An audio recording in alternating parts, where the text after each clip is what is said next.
तर आता या मतदारसंघातल्या उमेदवारांनी या मतदारसंघाच्या विकासाबाबत केलेले दावे आणि मतदारांना दिलेली आश्वासनं यावर एक नजर टाकूयात। आज जिल्ह्यामधले जवळपास सगळे मुख्य रस्ते हे नॅशनल हायवेमध्ये समाविष्ट करून आज त्या जवळपास सगळ्या रस्त्यांची कामं ही काँक्रिटीकरणानं पूर्ण झालेली आहेत। समृद्धी महामार्ग सुद्धा पूर्ण झालेला आहे। रस्त्याच्या बाबतीमध्ये हजारो कोटी रुपयाचा निधी मिळाला।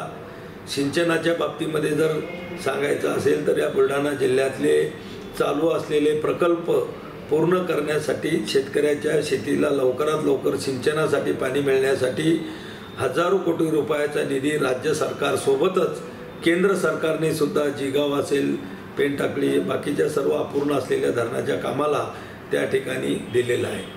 त्यानंतर महिला सक्षमीकरणासाठी बचत गटाच्या माध्यमातून मोठ्या प्रमाणामध्ये या 10 वर्षामध्ये जवळपास 850 कोटी रुपयाचं कर्ज हे बचत गटाला वितरित करण्यात आलेलं आहे। 15 वर्षामध्ये आपल्या खासदारानं जिल्ह्याचा कुठल्याच प्रकारचा विकास केला नाही, कोणाशी समन्वय ठेवला नाही, कुठल्या प्रकारचा संपर्कही ठेवला नाही कोणाशी। मागच्या 15 वर्षामध्ये जे अविकसित राहिलेला जिल्हा आहे त्याला विकासाकडे नेणार आणि जनतेशी चांगल्या प्रकारचा त्यांच्या सुखदुःखामध्ये संपर्कही ठेवणार, हाच माझा एजेंडा आहे। जिल्ह्याचा विकास कसा होईल, जलद गतीने कसा होईल। माझा पक्ष हा शेतकरी, सर्वसामान्य माणूस, शहरातला नागरिक हा माझा पक्ष आहे आणि या निवडणुकीमध्ये आम्ही लोकांसमोर जाणार आहोत।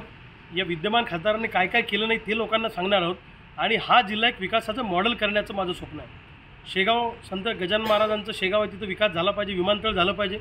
सिंदखेड राजा मा जिजाऊंचं माहेरघर आहे, त्याचा अजून विकास नाही, तो विकास झाला पाहिजे। लोणारचा विकास थंडावलेला आहे। या जिल्ह्यात शेतकऱ्यांच्या सोयाबीनला, कापसाला भाव मिळाला पाहिजे, सिंचनाच्या सोयी उपलब्ध झाल्या पाहिजे, पूर्णवेळ वीज मिळाली पाहिजे, नवं तंत्रज्ञान आलं पाहिजे, शेतकऱ्यांना नवीन मार्केट मिळालं पाहिजे, महागाई कमी झाली पाहिजे, शहरातल्या नगरपालिकेच्या, जिल्हा परिषदच्या शाळा सुस्थितीत आल्या पाहिजे, आरोग्य यंत्रणा चांगली सुधारली पाहिजे आणि प्रायव्हेट कंपन्या इथं येऊन तरुणांच्या हाताला रोजगार मिळाला पाहिजे। असे सगळे अजेंडे घेऊन या जिल्ह्यामध्ये मी सगळ्या अंगानं या ठिकाणी काम करणार आहे।